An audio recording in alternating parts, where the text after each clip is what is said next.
just wanted to hop on here real quick. I did a chest day, or I guess you can call it a push day. I had a little shoulders mixed in with it. I'll go ahead and get into it. Don't mind the hair, a little messy today, but hey, it is what it is.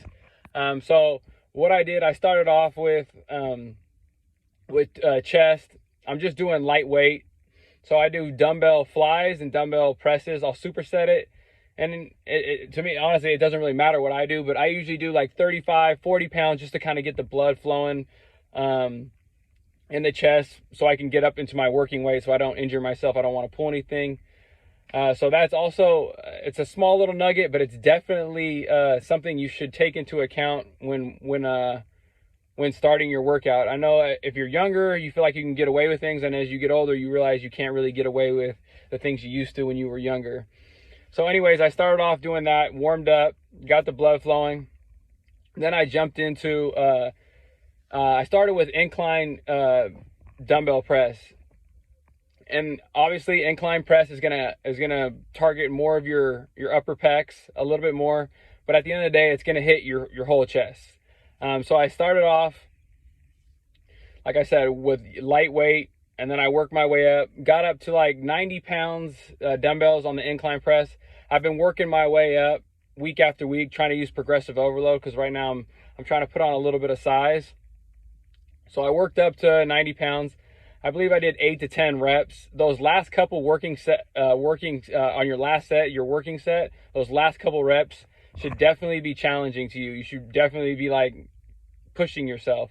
And then if you have a spotter that can maybe eke out a couple more reps for you, that's awesome too. You don't necessarily have to go to failure. You could have, one rep left in reserve. But if you do have a spotter and you want to, help you push those last couple reps out, it's obviously a great, not even advantage, but it's great to have like someone to push you while you're working out. It's kind of like a little competition between you and your workout partner. Or you can just, do it yourself and just grind through that. So then after that, I did flat dumbbell press. Nothing crazy, nothing fancy. Worked my way up to 100 pounds dumbbells. I believe I got like 8 reps. The last couple reps were brutal for me. Again, week after week, I've been kind of just slowly ramping it up. Even if it's like 5 pounds or dumbbells don't really go up 2.5. I mean, some of them do. The heavier you go, it doesn't really go up 2.5 pounds. If you want to add a little bit, like 2.5 pounds on like the incline flat barbell, or the incline barbell or flat barbell, just add a little bit of weight. Use progressive overload if you're trying to build muscle. Obviously, you need to be in a caloric surplus. That's going to be huge in order for you to achieve your goals, because it's like the old adage. You come into the gym, you break your body down, and then you go back and you feed it with nutrition and you rest. You can't build a house without materials. You can go in and bang up the house, but if you don't have the materials, the drywall, the tile, if you don't have any of the shingles for the roof, you're not going to be able to build the house back up. Same thing when it goes to building muscle. You could break your body down in the gym, but if you're not feeding it, you're not recovering, you're not hydrating, then you're not going to see the results. So yeah, I did the flat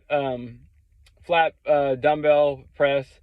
I did 3 sets of each. I'll start off with the lighter. I'll do 12 reps, then I'll do 10 reps, and then the last working set, I'll try to get 8 reps. That's kind of like how I program out my workouts. Then I got into, let's see here, I have my little cheat sheet. I did lower cable flies, so I was on my knees. You'll see it in the video. And it's just a lower cable fly where you're hitting that lower part of the pec right here. Again, yes, you are hitting the whole part of the pec, but it does put a little bit more emphasis on the lower part of the pec. And the reason I chose to do cables is because it puts a little bit more tension for me on the muscle. So you'll notice on the next exercise, I did incline cable flies. And you'll notice with dumbbells, you don't get that tension at the bottom or at the top as much as or that full tension as much as you would with cables. Maybe it's just a personal preference for me, but I really like using cables with flies as opposed to dumbbells. I really feel like I said, it keeps the tension on the muscle. You'll feel a deeper stretch, and you can feel like you're the weight is on your chest or whatever muscle you're working, especially when it comes to flies, a lot more as opposed to dumbbells. It may be bro science, but hey, that's what I choose to do. You can do cable flies, you could do dumbbell flies, you can also do pec deck. You could do the flies on the pec deck. That's also another great exercise. So I did 4 sets on the lower cable fly, and then I did 4 sets on the incline fly, and you'll see that in the video as well. Then I finished off the chest with just body weight dips. You can use a weight belt and strap on some weight if you'd like. I like to tuck my knees in, and then you'll notice I lean a little bit in. That's just for me.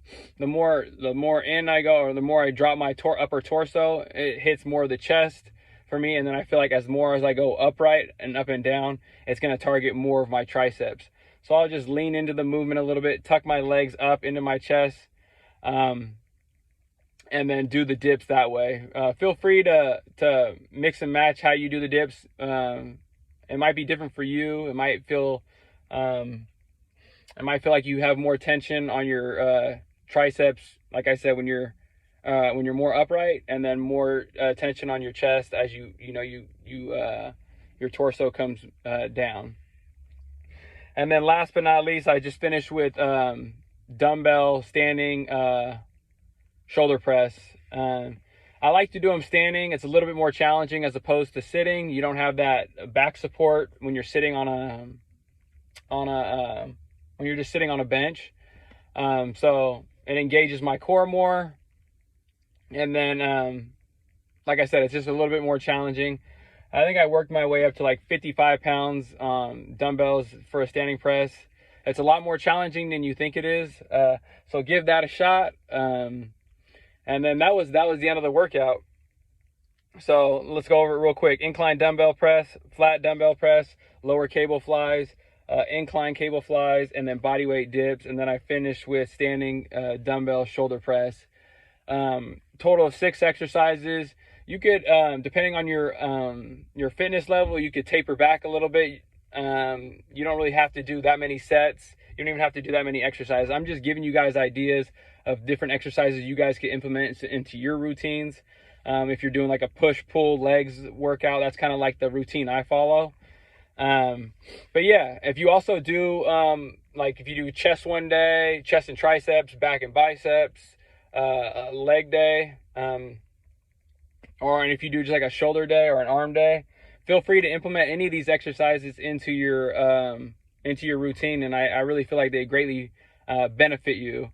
All these exercises are, they're bread and butter compound movements. They're going to get you results if you stay consistent, if the nutrition is on point, if you're sleeping. And just the main factor is just going to be you staying consistent with the workouts, with the nutrition, and the results will come. Don't get frustrated. Like I said, I've said it in past videos, don't compare yourself to whoever Instagram influencer. Stay in your lane, have fun with it, enjoy the journey. And I appreciate those that do subscribe, those that do watch the video, that send me messages. It means a lot. I know the channel is still small, but we're growing, so it's all good. Yeah, subscribe, like, comment below, and then you can also follow me on Instagram at JaredKorea1. I'll see you guys in the next one. Happy Friday. Out. Peace.